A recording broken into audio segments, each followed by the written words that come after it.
Bien, c'est parti. Alors, dans cette vidéo, je vais parler de l'embarrassingly parallel problem. J'ai mis la page Wikipédia là qui explique un peu le concept. Voilà. Alors, essayons un peu de prendre du recul pour situer. Je suis à fond dans les problèmes de performance en ce moment, hein. Vous avez bien vu les dernières vidéos que j'ai produites là. Il y a deux aspects dans mon sens. Il y en a un, c'est les technologies, les packages. Voilà, très bien. Donc on a essayé de voir les différents packages qui permettent de manipuler de manière plus rapide, notamment les datasets, hein, les data frames. Voilà. Et il y a aussi les approches, notamment la programmation parallèle. Très bien. Alors, voilà, la programmation parallèle, comprend à peu près les idées, hein. J'ai fait des vidéos déjà là-dessus sous Python, notamment, mais là aujourd'hui je suis sous R, hein. Voilà, voilà, où le principe est simple. Donc là j'ai fait une petite vidéo là hein, qui montre un peu ça. Voilà, ces différentes manières de voir. Et l'idée est la suivante, c'est que vous avez un problème à traiter. Voilà. Vous le décomposez en sous-série de problèmes, en sous-problèmes, si vous voulez. Vous traitez chaque sous-problème et ensuite vous consolidez les résultats pour avoir le résultat sur le problème global. Alors, bon, ça paraît un peu abstrait comme ça, mais dans la manipulation des données, c'est bien l'idée. Donc, vous avez un ensemble de données à traiter, vous le découpez en sous-ensembles de données, selon différentes manières, notamment le principe MapReduce, hein. Voilà, je le fais également en cours, hein. Bon, Hadoop, maintenant, c'est pas plus vraiment en odeur de sainteté, mais il y a quand même un élément fort dans Hadoop, c'est la programmation MapReduce, hein, qui permet de paralléliser relativement simplement les calculs via un système d'index. Voilà. Mais l'idée est tout le temps la même, c'est-à-dire que vous avez un ensemble de données titanesque, voilà, et vous le décomposez en sous-ensembles de données. Voilà. Vous traitez chaque sous-ensemble de manière indépendante et ensuite les résultats, vous les consolidez. Alors, un exemple que je traite dans cette vidéo aussi, notamment, c'est j'ai un grand vecteur, je vais chercher le minimum global, je décompose les grands vecteurs en sous-vecteurs, je cherche le minimum dans chaque sous-vecteur, et pour avoir le minimum global, je cherche le minimum des minimums. Voilà. Très bien. Alors, c'est un cas d'école très simple, hein, on est d'accord là-dessus. Mais bon, c'est l'idée globale. Alors, l'embarrassingly parallèle problème, en réalité, si on traduit, si on traduit, c'est pas du tout de la programmation embarrassante. Non, non, c'est plutôt l'inverse en réalité. C'est la programmation parallèle trop simple. Voilà. Ou super simple. Parce que trop simple, on va se dire, oulala, non, c'est super simple. Qu'est-ce qui se passe? Dans la page Wikipédia est plutôt bien faite pour le coup, parce qu'elle explique bien le principe, hein. Qu'est-ce qui se passe? Voilà, il y a des situations, notamment certaines boucles, où on fait des calculs sur des parties des données, voilà, de manière indépendante. Du coup, la parallélisation est super simple parce qu'il n'y a même pas de consolidation à faire en réalité. Hein. C'est déjà décomposé. Voilà, on fait les calculs très simplement et ensuite on récupère les résultats sans avoir à faire de consolidation. On le met dans une structure tout simplement l'ensemble des résultats. Du coup, le terme embarrassingly parallèle problème, en fait, ça veut pas dire que c'est compliqué ou que c'est embarrassant. Non, c'est plutôt l'inverse en réalité. Et là, on a bien une explication. Là, vous voyez bien, c'est expliqué ici, hein. Ils expliquent bien le terme. C'est voilà. En réalité, c'est que c'est trop simple, embarrassingly easy en fait, hein, voilà. Alors c'est important parce que si on regarde pas en détail, ça donne des fausses idées. Le terme là, si on traduit en français, ça donne des très fausses idées en réalité, hein. Alors j'en ai vu beaucoup de références qui en parlent, hein. C'est pour ça que je me suis mis à en parler. Moi, à la base, ça me semblait super simple, donc je n'allais pas m'attarder là-dessus. Mais quand je vois qu'on le voit dans différents ouvrages, donc là, un ouvrage excellent par ailleurs, hein, voilà, c'est cet ouvrage Air Programming for Data Science. Voilà. Très bien. Voilà. Et dans ce livre-ci, qui est en ligne, hein, libre ici, voilà, il y a un chapitre, le chapitre 22, sur la programmation parallèle, sous R. Hein, on est sous R, là, hein. Là, le livre, c'est bien sous R, hein, R Programming for Data Science. Et quand on regarde la programmation parallèle sous R, chapitre 22, regardez bien, il y a un chapitre, justement, sur l'embarrassing parallélisme, qui est expliqué ici. Voilà. Très bien. Donc, je me suis dit, bon, il faut que j'en parle parce que il faut absolument que les étudiants, que vous ayez une bonne visibilité et en quoi c'est si simple que ça. Alors, prenons un exemple très simple. Et justement, l'application qui va être très simple, c'est l'apply. Vous avez un data frame. OK? Et sur chaque colonne, sur chaque variable de votre data frame, sur chaque vecteur de votre data frame, vous avez un calcul à faire, indépendamment des autres colonnes. Très bien. Du coup, Généralement, on fait une boucle ou un apply, hein, mais en réalité, comme les calculs sont indépendants d'une colonne à l'autre, on peut très bien les découper en morceaux et les envoyer sur les différents cœurs de la machine. Et c'est ce que font les outils, hein. Les outils de parallélisation comme parallèle ou doux parallèle font ça très bien en réalité. Du coup, nous, on a un effort minimum de programmation à faire, hein. Alors c'est peut-être ça qui est embarrassant dans l'histoire, c'est que c'est trop facile et qu'on n'a pas grand-chose à faire. Mais bon, en tous les cas, c'est extrêmement efficace. C'est extrêmement efficace avec un minimum effort de programmation à faire. Hein, c'est ça l'idée. Et l'exemple typique, c'est vraiment ça, hein. C'est que vous avez un data frame, sur chaque colonne, vous avez un calcul à faire, par exemple un centrage réduction, ou moi je vais faire un calcul un peu différent ici pour que ce soit un peu plus, pour qu'il y ait plus d'enjeux, voilà. Donc on fait des calculs chaque colonne et on récupère un data frame à la sortie.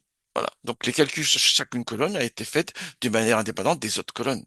Et du coup, il suffit de récupérer une liste à la sortie ou un data frame. C'est ce qu'on va voir ensemble. Alors, voyons tout cela. Donc, j'ai préparé le notebook qui est là. Alors là, pour le coup, c'est pas un notebook. Comme on est de la programmation là, voilà, on va lancer on va créer un data frame avec 1000 individus et 5000 variables. Très bien. C'est ce que je fais là. Très bien. Hop. Voilà. Et cette seed égale à 1 pour que vous puissiez reproduire l'expérimentation. Je mettrai tout le code source, hein. Comme d'habitude, je mets tout le code source ici. Voilà. Donc là, on avait vu, hein, j'avais mis les derniers là. J'ai fait il y a 2 jours, hein, le 17, le 14, ainsi de suite.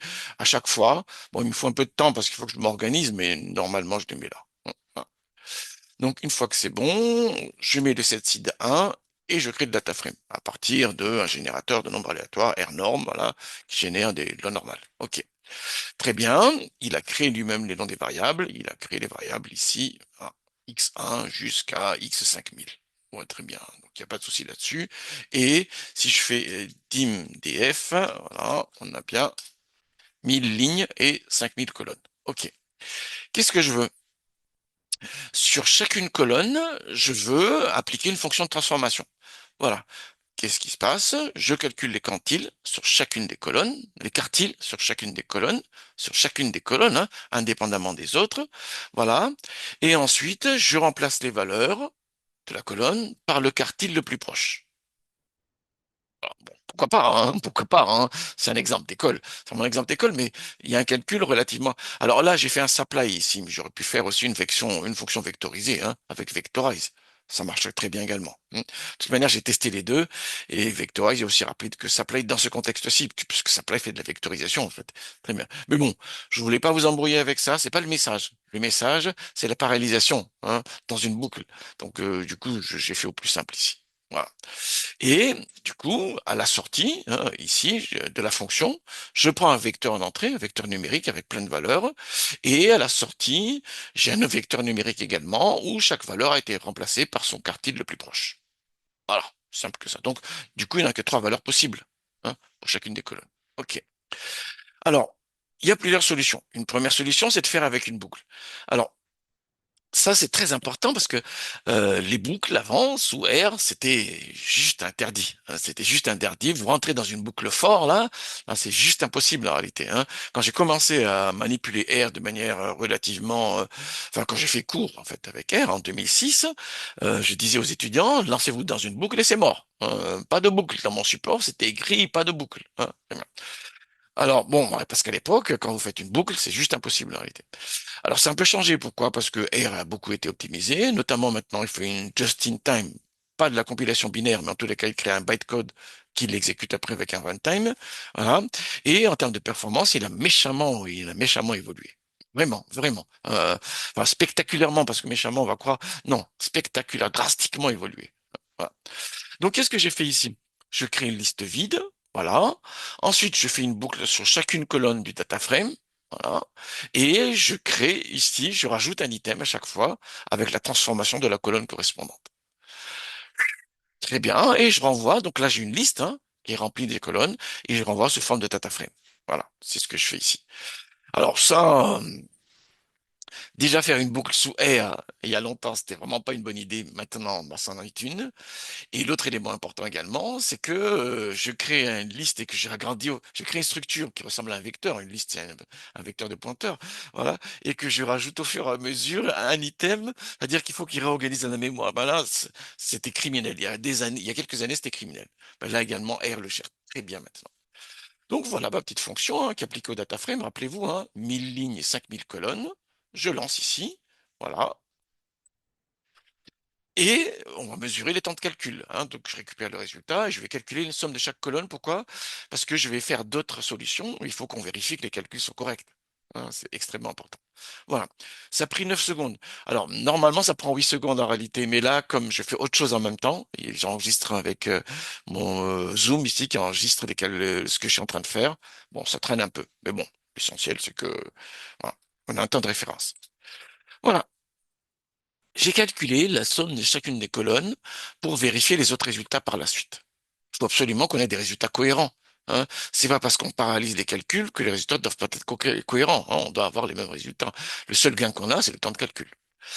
Alors, l'autre solution, bien sûr, hein, comme j'applique sur chacune des fonctions, sur chacune des colonnes, comme j'applique une fonction sur chacune des colonnes indépendamment des autres colonnes, on peut utiliser un Laplace sans problème, hein. Si je fais une itération et que sur la colonne J plus 1, j'applique une fonction qui dépend des résultats de la colonne J, là, on peut pas, enfin, on- là, c'est plus compliqué. D'ailleurs, la parallélisation devient très complexe dans ce cas-là, hein, même pas possible, en fait, hein. En tous les cas, il faut faire des efforts nettement plus compliqués, hein. Voilà. Mais là, non, je traite chacune des colonnes de manière indépendante. Donc, la boucle for, je peux la transformer avec un laplay, hein, qui était la fonction, reine, hein, quand on manipule les apply, supply, l'apply, m'apply, qui sont performants par ailleurs, hein. Il y a des circonstances encore où les supply ou l'apply sont plus intéressants que les boucles, hein. Ça, je le montre dans mon cours, ça, hein. On fait un exercice là-dessus. Alors bon, du coup, ici, j'ai une fonction où je prends un data frame en entrée et au lieu de faire la boucle, je fais un apply. Voilà, je fais ça. Regardons le temps de calcul. Tout à l'heure, rappelez-vous, avec une boucle, hein, 9,69, une boucle for. Là, je fais avec une boucle for. Je vais mettre le texte là parce que voilà. 9,82. Alors, la plat est bien, mais les boucles ont extrêmement évolué. Voilà. Alors, je calcule la somme par colonne cette fois-ci et je vérifie que les deux sommes de contrôle coïncident. Donc, tout simplement, je fais un écart au carré et je fais la somme des écarts au carré. Ben, c'est zéro. Heureusement, heureusement. Donc, on a bien les bons résultats. Arrive maintenant la parallélisation. Hmm. Arrive la parallélisation embarrassingly simple, easy, embarrassingly easy. Voilà. Qu'est-ce qui se passe? Bah, du coup, je vais appliquer un traitement sur chacune des colonnes indépendamment des autres. Je vais tout simplement appeler un Laplace parallélisé. C'est juste ça. Alors, il y a différents packages, hein. Le premier package qu'on va voir, c'est le package parallèle. Donc là, je prends le package parallèle. Et regardez, alors ça tombe bien qu'on ait les deux en même temps. Regardez, là vous avez fait l'apply sans parallélisation. Donc je fais un data frame de l'apply du data frame en entrée et j'applique la fonction de transformation. Ici, qu'est-ce qui se passe? Donc je crée un cluster de machines, en fait un cluster de workers. Voilà, les workers en fait c'est des sous-machines si vous voulez. Bah, nous ça va être les cœurs tout simplement, hein. Vous avez la doc qui est là, hein. Voilà. Hein. Donc vous avez ici comment il fonctionne. Voilà. En fait, il va être dispatché comme si on avait de l'informatique distribuée, mais ici c'est pas de l'informatique distribuée, on est bien sur ma machine, et il distribue les calculs sur les cœurs. Voilà. Et là, je sollicite 6 cœurs. Alors pourquoi je sollicite 6 cœurs? Parce que sur ma machine, en fait, il est où là? Il est là. Sur ma machine, j'ai 8 cœurs. Vous avez vu? Voilà, très bien. Donc, pour prendre la marge, parce qu'il enregistre en même temps, là, hein, vous avez vu, il travaille, là, hein, il n'est pas au repos, là, hein. Pour prendre de la marge, du coup, je sollicite que 6 cœurs. Voilà. OK, je sollicite 6 cœurs pour que l'enregistrement ne le plante pas, si vous voulez, hein. Très bien. Et ensuite, je fais le lapply sur, donc là, le cluster de machines, hein, de workers qui vont tourner. Voilà. Je fais un par lapply où je dis que ça va être paralysé avec ce dispositif-là. Et de nouveau, j'ai le data frame qui est là. Vous avez vu, hein? Data frame qui est là. Et la fonction de transformation qui est là. Une fois que c'est fini, j'arrête les workers, j'arrête les moteurs. Voilà. Et j'envoie le résultat. Là, c'est une liste qui est transformée en data frame. Vous avez vu, hein? Donc, on voit bien euh, la cohérence, hein, entre ce code-là et ce code-là. Il n'y a rien à faire, en fait. Et c'est en cela que c'est embarrassingly easy. C'est trop simple, hein. On voit bien que c'est super simple, en fait, hein. On voit bien que c'est super simple. Ce code-là, j'ai le repris là. Ce qui vient en plus, tout simplement, c'est quoi? C'est que tout simplement, je demande plusieurs workers et les workers que j'ai créés, à la fin des calculs, je les détruis. Voilà. Allons-y, on va gagner. Là, l'effort de programmation est quasiment nul. On est bien d'accord là-dessus, hein. Voyons voir ce que ça donne alors. Si ça fait 9 secondes, on est mal. On est très mal, mais non, non, regarde, ah bah c'est déjà fini. 3 secondes. Vous avez vu? Avec un effort de programmation minimal, hein, vous avez vu, hein, entre ce code-là, voilà, cette fonction-là et cette fonction-là, la seule chose qui change, c'est deux lignes de code supplémentaires. La seule chose qui change, hein, voilà, j'ai divisé par quasiment 3 le temps de calcul. 3 le temps de calcul. Voilà. Et c'est bien cette idée-là. C'est-à-dire que je peux, voilà, profiter des dispositifs en place pour paralyser les calculs avec un minimum d'effort. Voilà, en faisant quasiment rien, en fait, hein. Voilà. Et c'est en cela que c'est embarrassingly easy. Donc c'est pas embarrassant du tout. C'est génial, hein. C'est génialement facile. C'est pour ça, c'est plutôt ça, en fait, la traduction que je pourrais faire ici, hein. Voilà. Alors, ça, c'est une première solution. Donc, OK, je l'ai fait ici. Je fais la somme de contrôle, hein, bien, et je vérifie qu'on a bien les mêmes résultats que les premières solutions. Heureusement, heureusement. Alors, je voulais montrer ça, mais il y avait une autre solution également, hein. Donc, ça, c'était la combinaison de MacCluster et du parallel, qui est là, hein. Voilà. Il y a une autre solution, c'est la solution de do parallèle, où cette fois-ci, on peut utiliser une boucle, hein. Donc, on revient sur la première solution cette fois-ci, hein. Et la première solution que j'avais mis en place, qui était là, où je partais sur une boucle. Ensuite, je partais sur un laplay. Donc, l'équivalent du laplay, c'est par laplay. Est-ce que j'ai des boucles parallélisées? Bon, on peut le faire avec do parallèle. Donc, je charge do parallèle, voilà, qui est là, hein. Do parallèle, vous avez la doc qui est là, mais vous trouvez très facilement, hein. Et c'est toujours le même système. Il faut que j'enregistre les workers, ensuite je fais les calculs, et ensuite je stoppe les workers. C'est ça l'idée. C'est ce qui se passe ici. Donc, voilà la fonction, et c'est les mêmes idées. Je enregistre les moteurs, voilà. Ensuite, voilà, sur chaque colonne de data frame, donc voilà ce qui est écrit là en fait, hein, sur chaque colonne du data frame, voilà, j'applique ftrans sur la colonne. Et pour que ce soit visible dans le dispositif là, parce que là c'est un environnement local, voilà, je lui dis, il faut qu'on exporte la fonction ftrans pour qu'elle soit visible dans la boucle. Le résultat est une liste. Et du coup, la liste, je la transforme en data frame.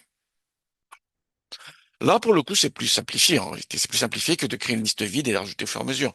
Là, il le fait lui-même. Et il s'arrange que l'ordre d'arrivée des vecteurs soit dans l'ordre d'appel. C'est ça l'intérêt, hein. Et après, j'arrête ici. Alors, le registraire de parallèle, la doc est un peu bizarre. Un peu bizarre parce que dans la doc, en réalité, il dit on peut lui donner des clusters qui sont créés par ma cluster.